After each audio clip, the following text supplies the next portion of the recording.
నియోజకవర్గం మహబూబాద్ జిల్లాలో ఉన్నటువంటి కొత్తగూడ మండలంలోని మరి ఓటాయి కేంద్రంగా 6 గ్రామాల సర్పంచులు, ప్రజాప్రతినిధులు, మరి గ్రామ ప్రజలు, మన జిల్లా కలెక్టర్ గారి ఆధ్వర్యంలో ఇతర అధికారులందరూ, డిఎఫ్ఓ గారు ఇక్కడ, అదేవిధంగా వేదిక మీద ఉన్న మార్కెట్ కమిటీ చైర్మన్ గారు, ములుగు పంచాయతీరాజ్ డైరెక్టర్ గారు, అదేవిధంగా ఆర్డీఓ గారు, మరి అడిషనల్ కలెక్టర్స్, డిపిఓ గారు, పత్రికా మీడియా సోదరులు, ప్రజాప్రతినిధులు, వివిధ గ్రామాల నుంచి వచ్చిన వారందరికీ అధికారులకు నమస్కారం. మరి ఇప్పటిదాకా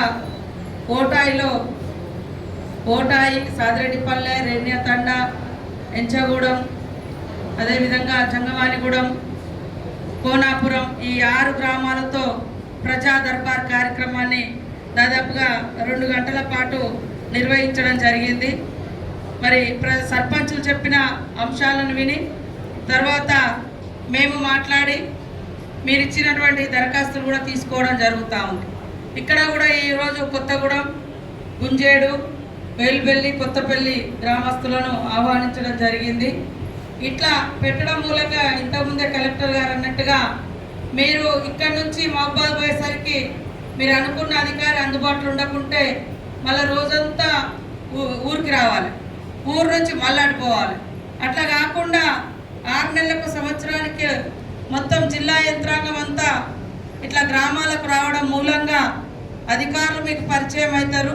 మీ సమస్యలు కూడా దగ్గర నుంచి వాళ్ళు వినడం కానీ, నేను వినడం కానీ, వాటిని వెంటనే మీరు ఇచ్చిన దరఖాస్తులను ఎంక్వైరీ చేసుకొని పరిష్కరించడం కానీ చేయడం జరుగుతుంది.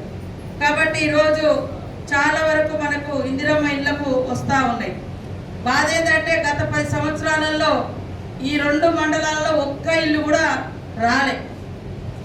అక్కడ బుడగజంగాలకు ఇచ్చింది, ఆ పేరు మీద చాలా పెద్ద ఎత్తున 10 ఏళ్లలో టన్నుల కొద్ది ఇసుక బయటికి పోయింది. కానీ ఆ ఇల్లులు మాత్రం, ఆ 30 ఇల్లులు కూడా, మొత్తం 10 ఏళ్లలో 30 ఇల్లులు కూడా కంప్లీట్ కాలే.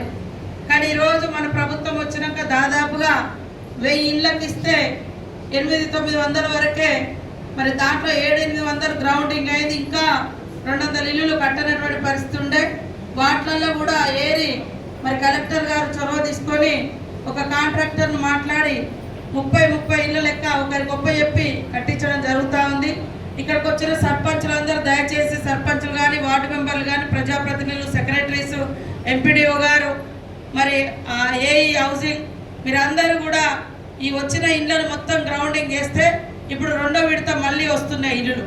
పోయినసారి అన్ని నియోజకవర్గాలకు 3500 వస్తే మనం 5000 ఇల్లు తెచ్చుకున్నాం. రాష్ట్రంలో అత్యధికంగా మనం ములుగుకి ఇచ్చినందుకు ముఖ్యమంత్రి రేవంత్ రెడ్డి గారికి, మరి గృహ నిర్మాణ శాఖ మంత్రి పొంగులేటి శ్రీనివాసరెడ్డి గారికి ప్రత్యేకంగా ధన్యవాదాలు తెలియజేస్తూ ఉన్నాం. అట్లా ఈసారి 2000 ఇల్లు వస్తున్నాయి. 2000 ఇళ్లలో పాతది ఒక 500 ఇల్లులు కూడా ఇస్తున్నాం. అంటే మీరు గతంలో ఇందిరమ్మ ఇంటి కిందనో లేదా ఏదైనా కట్టుకొని బిల్లులు రాక ఆగిపోయినాయో అట్లా ఉంటే కూడా దానికి ఇంకా ఎంత 5 లక్షలు, 3 లక్షలు ఇస్తే అవుతుందా, 2 లక్షలు అవుతుందా ఎస్టిమేషన్ వేసి అది కూడా కంప్లీట్ చేసి ఆ బిల్లు కూడా ఇచ్చేటట్టుగా, ఇంకా కావాల్సిన బిల్లు ఇచ్చేటట్టుగా చేయడానికి ఒక 500 ఇల్లులు అట్లాంటి సెలెక్షన్ చేస్తాం. పాత ఇల్లులు, పాత అంటే మధ్యలో ఆగిపోయిన ఇల్లు. అదేవిధంగా ఇంకా 1500 నుంచి ఇంకో 2000 వరకు కొత్త ఇల్లులు మళ్ళా శాంక్షన్ ఇస్తున్నాం. కాబట్టి ఈరోజు ఇచ్చే దరఖాస్తులలో వెంటనే కలెక్టర్ గారు అన్నిటినీ పరిశీలించడం కోసం ఎంక్వైరీ చేయిస్తారు. అవి కూడా జూన్ ఎల్లుండి నుంచి మళ్ళీ కొత్త లిస్టు స్టార్ట్ అవుతుంది. ఎవరు ఎక్కడ ఎవరికి ఎలాంటి డబ్బులు కానీ, లంచాలు కానీ ఎక్కడ కూడా ఇవ్వద్దు. డైరెక్ట్గా మీరు అర్హులైతే తప్పకుండా ఇల్లు వస్తుంది.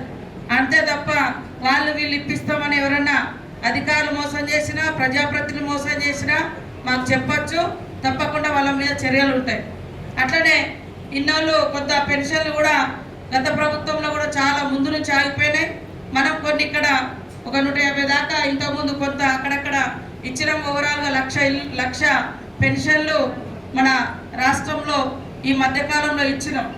ఇప్పుడు ప్రత్యేకంగా మండలాల వారీగా, జిల్లాల వారీగా, నియోజకవర్గాల వారీగా మరి సెలెక్షన్ చేస్తూ ఉన్నాం పెన్షన్లు కూడా. కాబట్టి సర్పంచులు కూడా మరి ఈరోజు వచ్చినాయి కాకుండా ఇంకెవరైనా అర్హులు ఉంటే పంపిస్తే వాటిని కూడా వెరిఫై చేసి ఇవ్వడం జరుగుతుంది. అదే కాకుండా జూన్ 2వ తారీఖు నుంచి ఇల్లులే కాకుండా ప్రతి కుటుంబంలో పెద్దలకు మరి 5 లక్షల చొప్పున వాళ్ళు ఏమన్నా మరణిస్తే ఆ ఇంటికి 5 లక్షలు లెక్క. ఇంతకుముందేమో పట్టా ఉంటేనే భూమి ఉంటేనే అట్లాంటిది ఉండేది.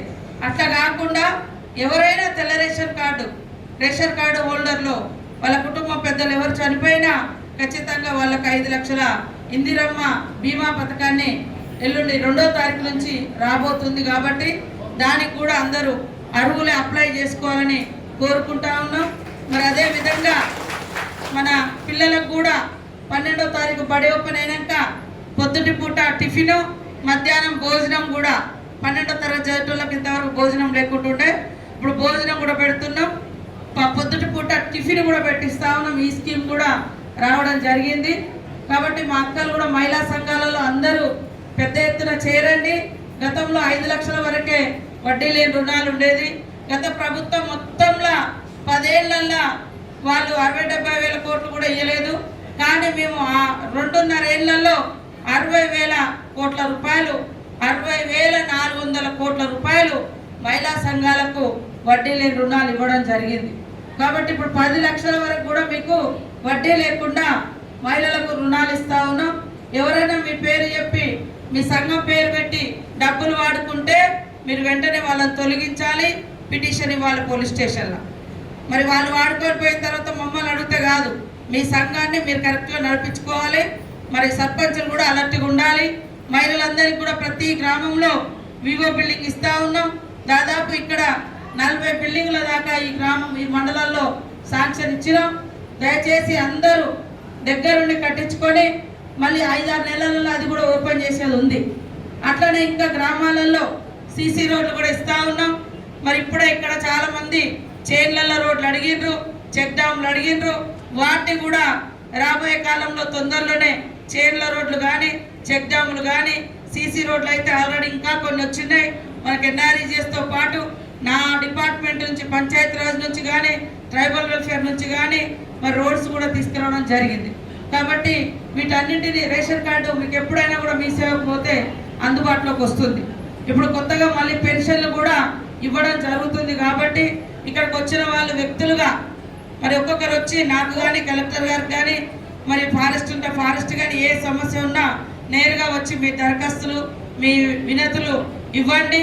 వారం 10 రోజులలో వాటిని ఇల్లు అయితే ఇల్లు, మరి అదేవిధంగా పెన్షన్ అయితే పెన్షను, ఊరు రోడ్ అయితే రోడ్డు, ఇవన్నీ కూడా వెరిఫై చేయించి అందులో సాధ్యమైన అన్నీ కూడా అర్హత ఉన్నాయన్నీ కూడా ఇవ్వడం జరుగుతుందని తెలియజేస్తూ మరి ఇక్కడికి వచ్చిన మీ అందరికీ పేరు పేరున నమస్కారాలు. అదేవిధంగా ఎంపీడీఓ గారు, కార్యదర్శులు, ఫీల్డ్ అసిస్టెంట్లు, సర్పంచులు, మనకి ఇంకొక నెల మాత్రమే ఉంది కొత్త చట్టంలోకి పోవడానికి. మహాత్మా గాంధీ పేరు తీసేసి కేంద్ర ప్రభుత్వం జీరామ్జీ అనే ఒక చట్టం తీసుకొచ్చింది, ఉపాధి హామీ 100 రోజుల పనికి. ఆ 100 రోజుల పనులలో గతంలో 90% కేంద్ర ప్రభుత్వం భరిస్తే మనం కేవలం 10%, 9% మనం భరించేది. ఇప్పుడు వాళ్ళు 60 రూపాయలు ఇస్తే మనం 40 రూపాయలు పెట్టాలంటున్నారు. అంతకుముందు ఇట్లా లేదు, మొత్తం పైనుంచే వచ్చేది. మన ఇప్పుడు 2004లో మరి సోనియమ్మ నాయకత్వంలో మన్మోహన్ సింగ్ గారు ఈ పథకాన్ని ప్రవేశపెట్టి అప్పటి నుంచి మనకు కరువు పని వస్తుంది. ఈ మధ్యలో మేము 60 రూపాయలు ఇస్తాను కాబట్టి మీరు 40 రూపాయలు ఇయ్యని అంటున్నారు.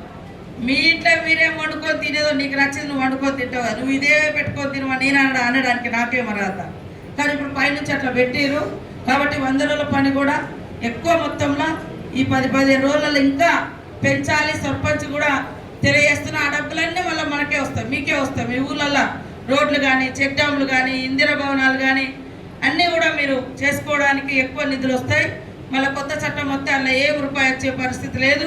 కాబట్టి మీరు ఈ 100 రోజుల పనిని కూడా బాగా పెంచాలని కలెక్టర్ గారికి కూడా మరి తెలియజేస్తా ఉన్నాం. జిల్లా నుంచి డిఆర్డిఓస్ తోటి ఒక రివ్యూ కూడా తీసుకొని మరి సంబంధిత ఎన్ఆర్ఈజీఎస్ వర్కర్స్ సంబంధించిన డిపార్ట్మెంట్ వారితో కూడా ఒక రివ్యూ పెట్టుకొని మన జిల్లాలో అత్యధికంగా 100 రోజుల పని నడిపిస్తే ఎక్కువ డబ్బులు గ్రామాల అభివృద్ధికి వస్తాయి. కాబట్టి అది కూడా వినియోగించుకోవాలని కోరుకుంటూ మీరు ఎవరెవరు కలవాలనుకున్నారో వరుసగా రండి. గంట సేపు తప్పకుండా మీకు టైం ఇచ్చి మీరు ఇచ్చిన ప్రతి అప్లికేషన్ తీసుకొని వాటికి వారం 10 రోజులలో మరి శాంక్షన్ అయితే శాంక్షన్స్ ఇవ్వడం, లేదా ఏదైనా డిస్టర్బెన్స్ ఉన్న కాని ఇష్యూ ఏమన్నా ఉంటే మీకు మహబూబాద్ కలెక్టరేట్ నుంచి ఒక సెల్ కార్యాలయం నుంచి మీకు ఇన్ఫర్మేషన్ కూడా తెలియజేయడం జరుగుతుందని తెలియజేస్తూ సెలవు తీసుకుంటాను.